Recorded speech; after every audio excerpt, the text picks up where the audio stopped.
اسمعني كويس وطرطق ودانك وهأمنك أمانة وبالله عليك تقول الصراحة. هو في أحلى من إنك تبقى قاعد على البحر في مصر وبتشرب قهوتك، ولا ماشي على كورنيش النيل وبتاكل ذرة، ولا قاعد بالليل على سريرك بتتفرج على مسلسل حلو ولا فيلم حلو، ولا بتتابع أخبار العالم وأنت بتقلب بتبص تلاقي واحد دمه خفيف تقعد تسمعه وتعرف راسك من رجليك؟ هو في أحلى كمان من إنك تبقى ماسك الموبايل بتاعك وقاعد عمال تقلب فيه وتبعت رسايل هنا ورسايل هنا وتتفرج العالم كله بيفكر في إيه وعايز ايه؟ هو في احلى من ان عيالك الصبح يقوموا من النوم يبوسوك علشان يروحوا المدرسه؟ هو في احلى من انك تتجمع كده على اكله حلوه تاكلوها؟ تخيل كل النعم اللي انت فيها دي واللي انا بقولها لك دي واللي فيها اكتر منها بكتير، تقوم الصبح من النوم تلاقي النعمه دي كلها تزول من وشك وتلاقي نفسك قاعد في صحراء ولا بتاكل من الزباله، ده لو لقيت زباله اصلا، ولا تلاقي نفسك لاجئ في اي دوله تانيه تعاملك كانك خدام عندها وتعيش حياتك كلها غريب، وعيالك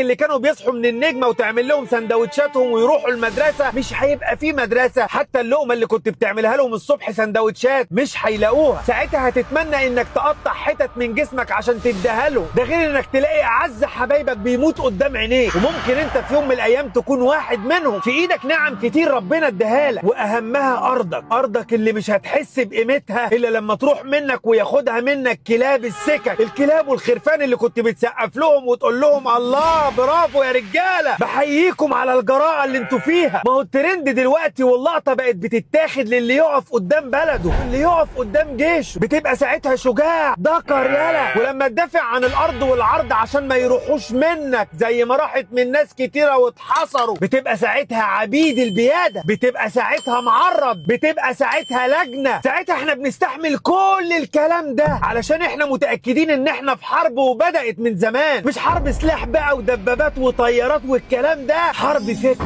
حرب ميديا، حرب في العقيده، واعلام كذاب ومأجورين واجندات اوراقها كتيره ملهاش اخر. علشان كده زي ما في جنود واقفه على الحدود بالمرصاد، في شعب واعي جنود برضه واقفين بالمرصاد وبيحاربوا الشائعات والمرتزقه والمأجورين والاخوان والاعلام الكذاب والاعلام العبري وخطط بريطانيا وكلاب من جوه وكلاب من بره، ومعذره واسف للكلاب اللي اطهر واخلص منهم. بلدنا بتتعرض اقسم بالله لابشع الحروب في اقتصادك وفي عقيدتك وفي ارضك وفي عرضك، وفتن وجر رجلك لحروب مش بتاعتنا، ده غير محاصره اهل القضيه علشان يزنقوهم على حدودك، علشان تبان قدام العالم الوزه كلها انك سبب في موتهم وانك انت اللي محاصرهم وانك صعبان عليك تديهم سينا